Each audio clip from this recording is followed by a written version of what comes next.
Howdy Ho, YouTube. Jon-Luke VGC here. Today, we are discussing a topic that has been requested multiple times by some of y'all. How do you determine leads? I have struggled to figure out exactly how I wanted to go about this video, but I think I've landed on a quasi-simpler format so I can focus more on the ideas and less on the editing, which took time, so... I think there will be a ton of value in what I'm discussing, so I highly do recommend you stick around. And if you like what you see, please make sure to comment, like, subscribe, and become a channel member. So I've broken down how I can think about my lead choices into three basic questions. What answers their worst lead? What provides the most flexibility? And what am I most comfortable with? Those are the three questions we'll explain throughout the part of this video, and the format's going to be like this. I'm going to fully discuss one of the questions. I'll give an example with a team that I'm comfortable with, and then I will show it in action from a top-level player. Just remember, though, that this is an overview. Lead selection is a really complex topic because there are so many possibilities before the game even begins, and that's the main reason I was a little hesitant to make this video. How do I boil all of this down into digestible, moldable ideas? Well, that's the question I think I've at least started to figure out. So I know you'll find some value in this video. Let's go ahead and get into it. All right. So question number one is pretty simple. What answers their worst lead for your team? So let's kind of have a couple of caveats here. These questions that I'm asking can be based on team types, although they're not entirely based on that. That means that sometimes the answers here are going to be tied more to certain archetypes, i.e. one of the questions is very tied to balance. But universally, you can utilize these for any team that you're running if you kind of need a place to start when what we call playing from team preview. I will use a different archetype to discuss each question. And I think the important thing, really that's what I want to preface, is that this is an overview. This is not some like definitive guide to doing this. These are three starting questions that you can ask yourself at team preview in order to get an idea of what you want to do. And then you can expand from there. There's just so many questions. I mean, I could make like a series of videos on this just because of all the things that you're talking about. So let's start with question number one. What answers their worst lead? And so for this one, I'm going to utilize the Mikhail Kelch Stockholm team that won Stockholm. And what we're going to use against all three of these teams is Arubega Miraidon. I feel like that Arubega Miraidon is the team that everybody knows. We all can see it. So for the teams that I'm going to use three different teams for each question, but each team during this section will be as though they're going up against Arubega Miraidon, which I have put somewhere on the screen here, which I think is super important. So question number one is what answers their worst lead? So this is a pretty universal question, regardless of comfortability with the team. I'm also doing these questions as like a kind of like a triangle. So this is kind of like, I have never used this team before. This is a question you can ask yourself. This is like something you're not very familiar with. This is a great place to start. But this is a fantastic place to start, especially in Regulation G. And I think we'll have not as much, but I think it'll still be important in Regulation I, because starting off on a back foot in such a volatile regulation like G with single restricted can lose you the game turn one. And that's just the way it is. And I know that's why a lot of people really don't like the regulation, but that's just something to keep in mind. I don't know if it will be that much the case with Reg I. I've never done a double restricted format before this, so I can't speak too much to that, but I might re-up the video when that time comes. So really it's the question, what's the worst case scenario and how do I answer that? This approach is what I call a hard commit, meaning if they deviate from your question, it could spell disaster for you. So you're like, okay, I want to answer specifically the worst case scenario. So you do that, and then they don't do the worst case scenario. Your lead could basically do nothing into the lead that they've just presented. And depending on the team type, again, that can be really, really bad. So think about, if it's also likely that's something that they would want to lead. That's something else we need to keep in mind. You're sacrificing. So basically, and I say this because you're basically sacrificing flexibility for contingency. you'll need a plan still to get out of it. So if they lead the worst case scenario, you're actually in really good straits because you have something that answers specifically that. But if they lead basically anything else, you'll still need to have a few turns in your head ready to kind of get out of the situation that you've been put in. You can later, as you get a little bit more comfortable with the team as well, broaden this to something like, what do I think they'll lead? But that just comes with time over, like, as you become more familiar with more teams, you can go, instead of what's the worst case scenario, it kind of turns into, what do I expect them to lead into me? And then you can answer that question instead. So let's take a look here. I have so many screens on right now. I'm like not even kidding. But okay, I have my phone, my laptop with my notes, and then my actual screen here. So let's gotta get into this. So this is the Mikhail Kelsch Trick Room team with Calyrex, Ice Rider, Indeedee, Smeargle, Raging Bolt, Urshifu, and Torkoal. So looking at Arubega Miraidon, the question is, what is the worst thing that they can lead into our team? I think ultimately the answer to that is Miraidon plus Farigiraf. And the reasoning for that is this: when you're running these like hard Trick Room comps like this Calyrex Ice Rider, maybe like 8 or 9 times out of 10, you're going to want to lead Calyrex Ice and one of Smeargle or Indeedee. In this instance, it's probably Indeedee because you want to garner train control right out the gate. So if you lead Calyrex Indeedee, let's say, and they lead Farigiraf plus Miraidon, you're immediately put into a 50-50, right? Because they can Helping Hand Volt Switch safely on the Indeedee. You have nothing that's immune to it. They can, if you go for a Trick Room, they can reverse it. If they can just go for Helping Hand Terra Fairy Dazzling Gleam or something like that, or they can go for Foul Play Dazzling Gleam. In this instance, they probably wouldn't because you're Terra Fire, and that doesn't really help all that much. But let's say they want to get rid of Indeedee, then Volt Switch plus Dazzling Gleam actually isn't too bad into Indeedee. Even though I definitely don't think it would KO in that instance. So you're considering, okay, what is the worst case? In this instance, it would be Farigiraf plus Miraidon. How do I answer specifically Farigiraf plus Miraidon? Okay, so you could lead Smeargle with Indeedee in the back. So turn 1, you're going to be faster than the Farigiraf no matter what. So you can like get rid of terrain and Spore into it. However, then you have a really, really passive board state with Smeargle and Indeedee, which like nobody wants to do. Or you could lead like Smeargle Cali, swap Cali into Indeedee, or like Smeargle and Indeedee, swap Indeedee into Cali, but then you're risking taking damage into Calyrex kind of out the gate if they go for a super safe Volt Switch into the Calyrex slot. Or if they even double up the Calyrex slot when you swap Indeedee expecting you to do that, and then you take a Foul Play plus a Volt Switch, you might not, depending on how much attack investment you have, you might not be able to live that.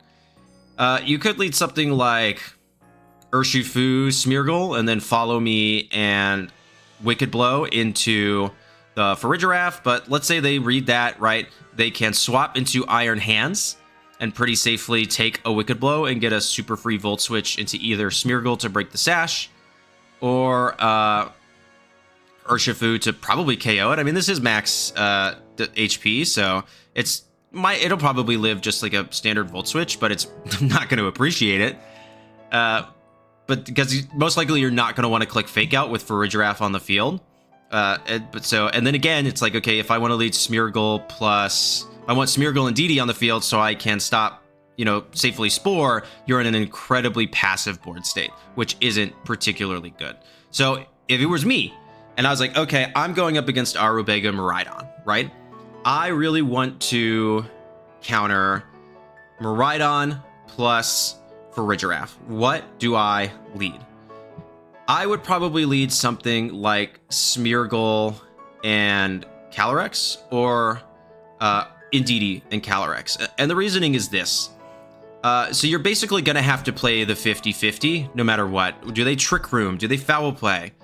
You can pretty safely Follow Me with Indeedee and Glacial Lance, because what's going to happen? Indeedee is going to absorb whatever attack you do. If it's Draco Meteor, now they're -2, and they're going to lose a ton of momentum because they're going to be forced to swap out. Especially though, even if you Terra Fire, then the actual foul play isn't really going to do all that much to you, which is really important. They can Volt Switch and foul play into Indeedee, which, as I said before, I don't think will actually KO. It'll probably it'll do a lot, don't get me wrong, but I don't think it'll actually KO the Indeedee, and the Calyrex is still safe, and you just get free chip damage onto the Farigiraf, which it should do. I think it does about 50%, and to whatever comes in. Like an Iron Hand still isn't going to appreciate that. Let's say they swap out into Ogerpon. That's going to take 50%. And now you still have, if you Terra Fire turn 1, then you have a Pokemon that resists both of Ogerpon's attacks. And you still probably have Indeedee around to redirect. So at that instance, you can swap out into Smeargle. You can just leave Indeedee in and KO. They'll get KO'd. I don't think that's a good idea though. You want that terrain control. So as long as you survive the double up, I would get Indeedee out. If you haven't Terra Fired already, just go ahead and Terra Fire. And then you can just Glacial Lance again, or you can even Trick Room if you want. Like, it doesn't matter, depending on what's in front of you. Or you could even just like, you could swap into Raging Bolt, expecting the Volt Switch, and then take effectively no damage. But I think that answers that lead, because in the third instance, they expect you to go for the Trick Room, right? So you go for the Glacial Lance, you get a ton of damage off, and then they just set up the Trick Room for you, which is like amazing in that sense. All of a sudden you have an incredibly good board state, because if they want to get rid of this Trick Room, they got to do it again. But if they have to give up a ton of offensive momentum by swapping that Miraidon out, probably into Iron Hands, if they want any opportunity to do anything with that Pokemon. And it's still probably going to take like 30 to 40% with a Glacial Lance, and at that point you can just Helping Hand Glacial Lance, because it's like they can't really hurt you in any meaningful way, so it's pretty worth it just to kind of like go buku crazy with that. So to recap that, how do I answer? So the worst lead I would say for this team for Arabega Miraidon is Miraidon plus Farigiraf, but in that instance that gives you yes, you have to play a 50-50 turn 1, but you can play it in a way so that the 50-50 always basically goes in your favor, or always leaves you with the neutral board state by starting Calyrex and Indeedee, because this lead also helps to counter some of the later questions, like okay, so what do I think they're going to lead? If you think they're going to lead that, then you kind of have all of this counterplay to it with so many possibilities and flexibility later in the match.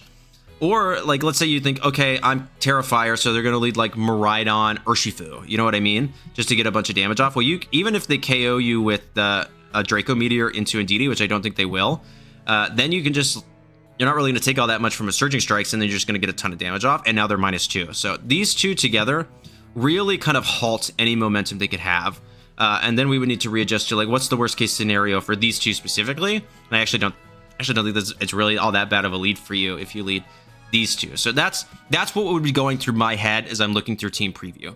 What's the worst case scenario?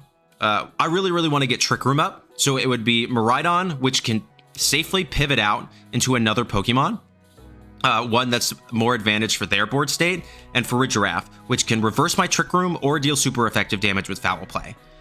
And then it's like, okay, well, Indeedee offers me tons of options to get out of that, and it gives me terrain control, and then Calyrex doesn't have to set up Trick Room if I don't want to. And in a best case scenario, they just go ahead and set the Trick Room up for me, and I just got a bunch of free damage onto their Pokemon. So now let's take a look at this in real time. Right here we have Michael Kelsch and Eric Rios in the Masters Finals of Stockholm, which is right there on the screen. Sorry, it's been a long day, so it's really tired, but let's take a look at this. So you have the Stockholm team of Calyrex, Ice Rider, Smeargle, Torkoal, Urshifu, Indeedee, and Raging Bolt against a Calm Mind Lunala set with Lunala, Rillaboom, Incineroar, Screamtail, Ogerpon Cornerstone, and Tornadus. So what is the most oppressive lead they could do into your team comp? Well, let's think about it for a second. So your main damage dealers here are Calyrex, Ice Rider, Torkoal.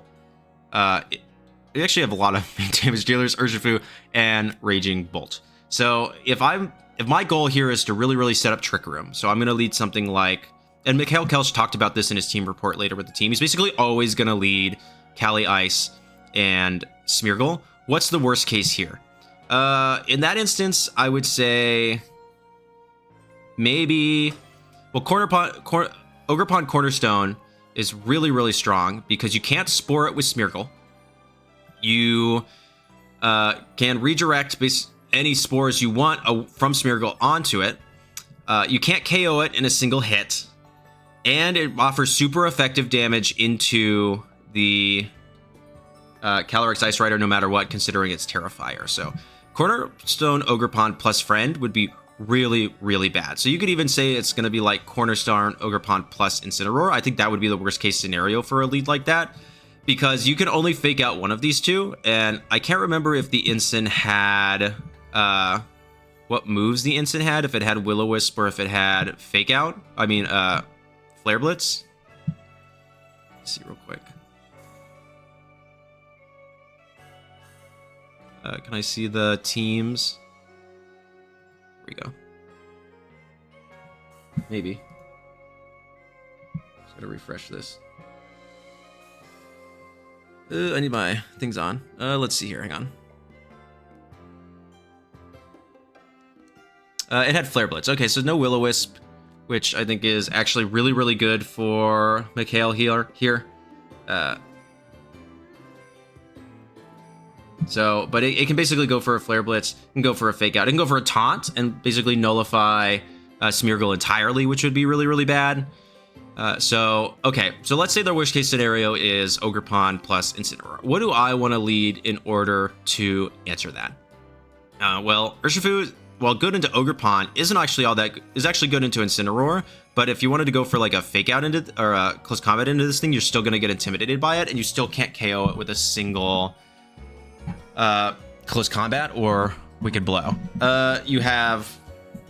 You could lead Indeedee to block Fake Out, but now all of a sudden Incineroar is offering super effective damage, and Ogerpon is offering damage to that will not proc the Rocky Helmet because Ivy Cudgel does not make actual contact, which is really dumb. Why does Woodhammer make contact but Ivy Cudgel doesn't? That's my question. So how would I personally want to answer that lead? I think he was still right. I think he was still right in that instance that I would want to lead Kali Ice plus Smeargle. And the reason is that Smeargle in this particular instance offers so much variance. You can Fake Out, you can Spore, you can Follow Me, you can do basically whatever you need to do in order to get yourself out of a situation. That's the main thing. So let's say he leads Incin plus Ogerpon, right? And you lead Smeargle plus Ice Rider. You can Fake Out the Incin turn 1.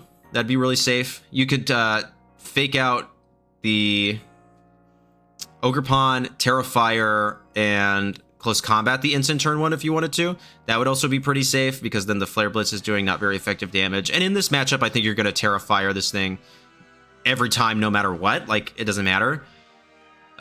Or you could just, like, go straight for the Spore on Incin and force the Follow Me. I think most of the time, Mikhail decided to Fake Out the Incineroar. Let's see here.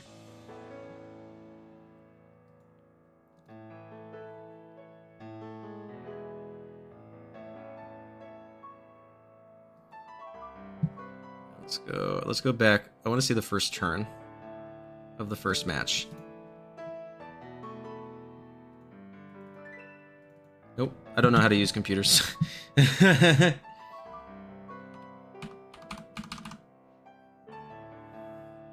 Yep. Yeah, so that was the first turn. This is not the worst case scenario, but we've got 50% of it. You have Lunala and you have Incineroar. So, yep, there he goes right there. He's going for the Fake Out. He's going for the Trick Room. Remember that this is min speed.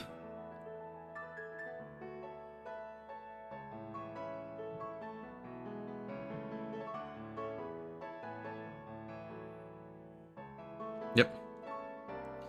So that variance right there, you're stopping the Fake Out, which I do think that Eric Rios fakes out immediately after that. Yep. So Eric Rios fakes out. Because Lunala, we've seen, is definitely faster, so that had to be a Fake Out.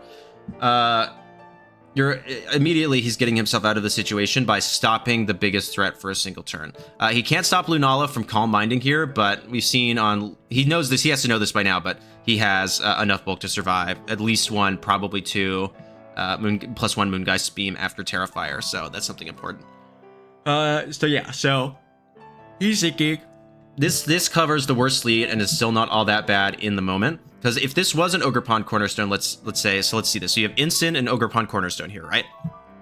You have Smeargle plus Calyrex Ice Rider. Smeargle can fake out its Instant or fake out the Cornerstone Ogre Pond, stopping them for a single turn. You can call the Protect on Cornerstone Ogre Pond and fake out the Instant and get a totally free turn with Calyrex Ice Rider, if that's what you think. Although I don't think in this instance they would, because I don't think a Glacial Lance will KO the Ogre Pond. And then even worst case, you just break the Sturdy, so that way you can follow me, Terrifier and Trick Room, or just go straight for the... I don't think you would want to Trick Room this turn. I think you would want to go for the Glacial or the Close Combat, because you want Cornerstone Ogre Pond to go first in attack order the following turn, so that way it's the one that knocks out Smeargle, and then whatever Instant does is whatever Instant does into the Calyrex Ice Rider slot. You don't want it to be the other way around, because the Instant will probably KO the Smeargle, and then you get the freest Ivy Cudgel of your life on the right side with Ogre Pond Cornerstone. Sorry, talking a lot. So yeah, that's what I mean when I say what answers their worst lead, because then that gives you an opportunity to get out what they think is an incredible situation for them, gets you out of a really terrible situation for you. So I hope that made a little bit of sense. I know I rambled on a lot about it, but I think that is a question that once you get really comfortable asking yourself that, it expands into much larger, much more interesting questions. Okay, so question 2 then, which is different. Let me grab a swig of water.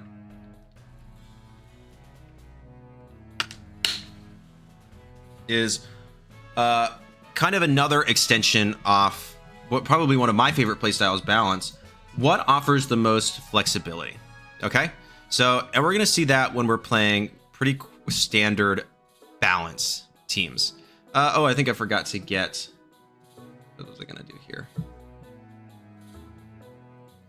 Oh yeah, this, and I don't need to do a team comp because we have 2 examples right here. That's why I wanted to do this. So, all right, so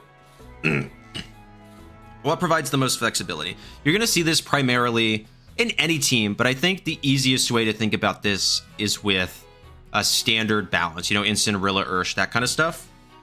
I've mentioned something akin to this before, but I, in previous videos, have called this hedging your bets, and that's still what I call it. So when I say flexibility, I mean what I coined the term as hedging your bets. And so what does that mean? It means that the lead you want to pick is not super committal. It provides a variety of options for turn 1, letting you do a large quantity of turns.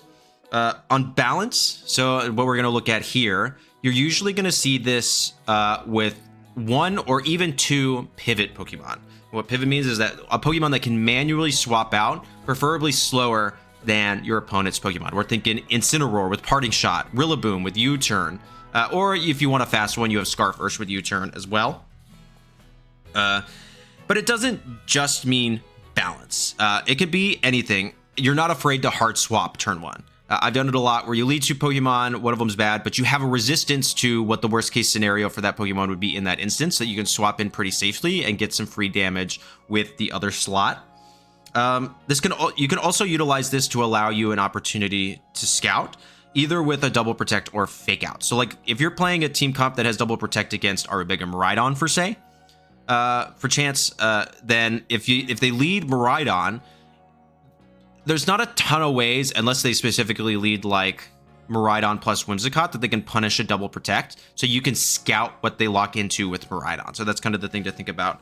If they lead like Whimsicott, then obviously you can get Encored into protect if you're not a dark type. So that's something to consider in that instance. But I think hedging your bets or providing flexibility really just means that it gives you the opportunity to garner information or scout for specific things that you can then utilize to plan the rest of your match after the fact. This also does not commit you to a single hard play. which I personally really like. Does that mean this means that like basically almost anything that they lead, you can get out or in. You're probably not going to have an amazing matchup into the lead, but you're probably not going to have a terrible one either. And that's the way to think about it. This is a very middle ground play. You know, I can get in, get out. I can push tempo if I'm in a really good position or not. But that's what you're really kind of thinking about.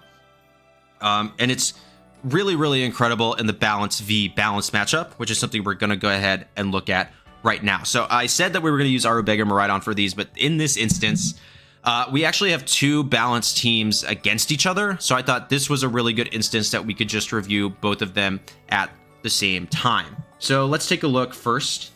Here we go. So this is...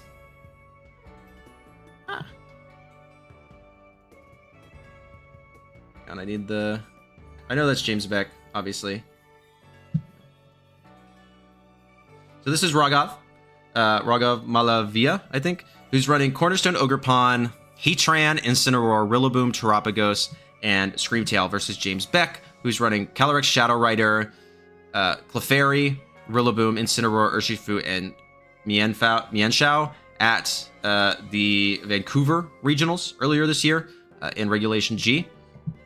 So this is two really common balance comps that are very, very popular in the meta right now. So let's take a look at this. So Cornerstone, Ogerpon, Heatran, Incin, Screamtail, Terapagos, Rillaboom. So the goal of this team is pretty simple. You want to put Terapagos in a position where it can safely get up 2 to 6 Calm Minds, and then basically just start ripping with Terra Starstorm, which when you Terra does not have any resistances. In fact, it's all neutral or super effective if you have forced your opponent to Terra. How do you do that with this team? Well, you have 2 double fake outs, so you can try to force a Ghost Terra, so that way you can get rid of the fake out. You have Heatran with Magma Storm to trap Pokemon in, which can be really upsetting for Grass-type Pokemon that they might want to Terra out of that. And you have Ogerpon with a Rock Ivy Cudgel, which can also force other Pokemon that would otherwise threaten some of these Pokemon to Terra out of their typing as well. So how would I have a safe lead into like a balance heavy lead for this team? Well, out the gate, Incin's fantastic. You have Parting Shot for additional damage mitigation.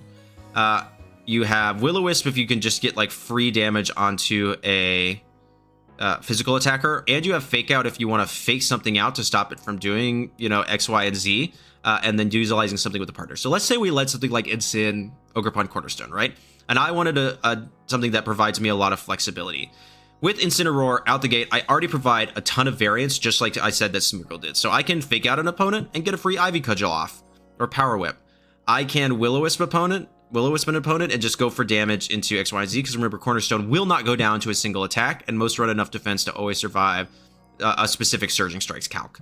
They're going to be a little scared to Surging Strikes into the Incineroar. It will KO if you don't Terra, but you have the Rocky Helmet to deal a bunch of damage. And so, like, if they have an Urshifu on the side, you can just allow them to take that Rocky Helmet damage, break a Sash, and then Power Whip. And then, like, 90% of the time, you're in a really, really good position. And you have Knockoff to get rid of an opponent's item. So let's say they start out with Terapagos, Rillaboom, or whatever. You can pretty safely, like, follow me and knock off with Incineroar, or you can just go straight for the Willow into the Rillaboom. So in the back then, I would have Rillaboom and Terapagos probably. So let's say, okay, I think I'm in a really good position for Cornerstone, but Incine's not that great, but it's not getting threatened with a KO now. I can, like, Ivy Cudgel, Parting Shot, get some damage, reduce some more damage on the other side of the field, bring in Terapagos, and then I have a free turn to follow me Calm Mind.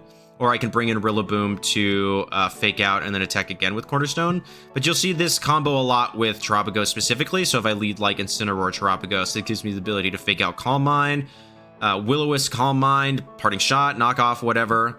And then the following turn, you can protect and pivot out again, go back into Rillaboom, and now Rillaboom provides a ton of variance. So if you're like, oh, they're going to call the Fake Out this turn, I can go straight for the U-turn and Calm Mind again. You know, it punishes a lot of stuff with that kind of balance-y archetype. James can do something similar. So we have Calyrex, Shadow Rider, Clefairy, Rillaboom, Mienshao, Urshifu, and Incineroar. In fact, it's the exact same archetype, just with a different restricted. So you have Nasty Plot on Calyrex, Shadow Rider, you have Incin, you have Rillaboom. You see where I'm going with this. You can lead like Incineroar, Calyrex, weaken the physical attackers on the other side of the field, and fake out, Nasty Plot. Protect, Parting Shot, go into Rillaboom, fake out, Astral Barrage. You only need one Nasty Plot with this thing. It's crazy. It's disgusting. But so that is an option as well. So all of these leads provide you with a ton of flexibility. Mienshao does as well. You can fake out, you can taunt, you can just go rip a close combat if you really want to push tempo into an opposing Incineroar. That's always an option. Something like that. Hang on, where are my notes? Oh.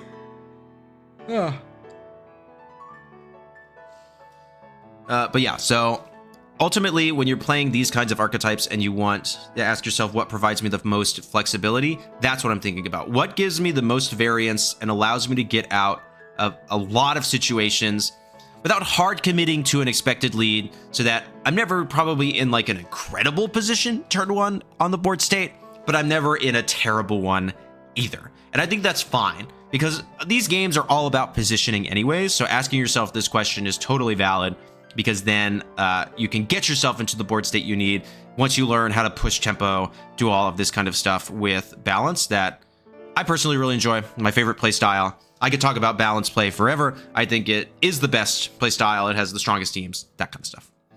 And so the final question I'm going to ask myself, so this comes with a team that you are relatively comfortable with, or an archetype that you're pretty comfortable with. Something that you're like, okay, I understand how the team works. I know what can do what, where, what can survive what. I'm pretty okay with this team. I can make stuff shake even if I'm in a bad board position. But when you're most comfortable with a team, when you're using a team for a really long time and you're super good with it, the question you should be asking yourself is, what am I comfortable with? And this is also referred to as knowing your lines. So when you prepare for a tournament, when you play a team a long time, you're going to know what to lead against what team comps. You're going to understand what to use in certain matchups. You're going to know how to use the team against a variety of different teams. So this is the last stage, and it's only going to be achieved when you've been using a team for a really, really long time. So that's all my notes that you need to look at. So I'm going to put that down. So let's take a look. In this instance, I'm going to use the Grass Calyrex team that I used to win the online tournament. The which one was it? The Chaos League one, I think. And I've used to some success in some other stuff. So I'm very comfortable with this team. I know exactly what I'm doing. I know how to lead this stuff. So if you ask me, Jon-Luke, you're going up against Arubega Miraidon. What are you going to use? What are you going to lead against this team? I can tell you immediately. I'm going to lead Smeargle Calyrex with Clef, Rillaboom in the back. Why? Why am I so comfortable with that lead? Well, first of all, Smeargle can always follow me away and attack, and will always survive one because of its Focus Sash. Even if they lead outside, if they're leading standard, if they have standard Arubega Miraidon with Sash Urshifu and Miraidon will be faster than the Smeargle. So even if you Volt Switch into the Smeargle, I always survive, and then you can use your Surging Strikes if you want. The cool thing too is that after that, even if Smeargle goes down, so basically if you double into Smeargle with single attacks and you don't have Tailwind on the field, you almost instantly lose. Like you lose right there, basically. And you're like, well, how? Well, I'm faster than you and you don't have Tailwind. And even if you're Sash Ursh of +2 Calyrex with Nasty Plot is always going to KO that Miraidon, even behind Light Screen, which is kind of insane, unless it's like insanely bulky, which at this point, which Arubega Miraidon has some bulk in it, but nothing like to write home about. And then I have Clefairy for further redirection. And then I have Rillaboom in the back to garner terrain control and to supercharge my Giga Drains later down the line. That's why I'm super comfortable with that. If they're like Roaring Moon Kyogre, what am I leading? Well, I'm always leading Urshifu and Tornadus, because if they lead Roaring Moon, I have to, with this team comp, I have to play that 50-50 turn one. Do they tear or do they not? And I need to get rid of that Roaring Moon. And if I do, I win. And if I don't, I lose. That's literally just how it works. It is insane. Yeah, it's that matchup is really, really volatile.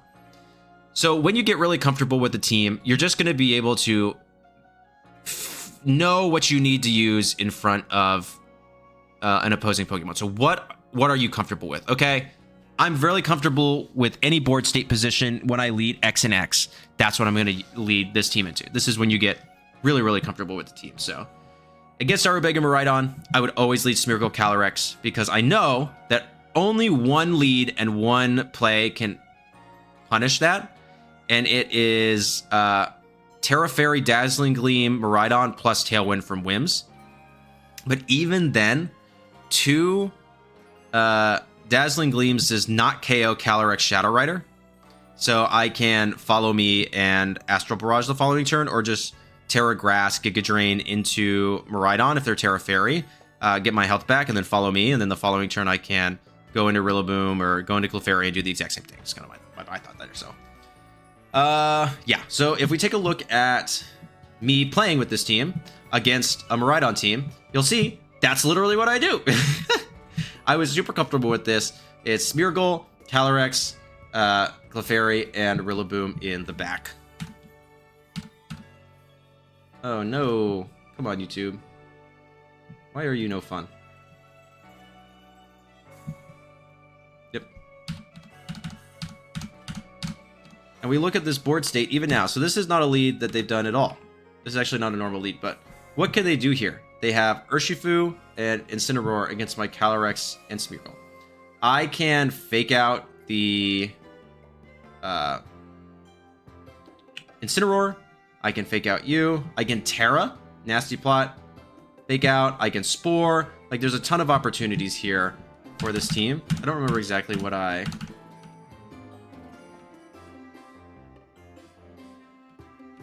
Yeah, so I wasted my Terra there, but it's fine. But I got the Nasty Plot. Now I Clefairy, and I can really safely just continue my plan of Follow Me Away stuff. And I think I Giga Drain. Yep. I basically just do a bunch of damage. So it's when you've used a team for a really, really long time, you get really comfortable with it, and you can kind of just see the matchup and go, what do I feel best about bringing into this, and go with your gut feeling and kind of hit the ground running. So let's review a little bit. When I'm at team preview, what are the 3 questions? What are 3 of the questions I can ask myself? Well, the first question, if you're really not comfortable with the team, is what is the worst case scenario?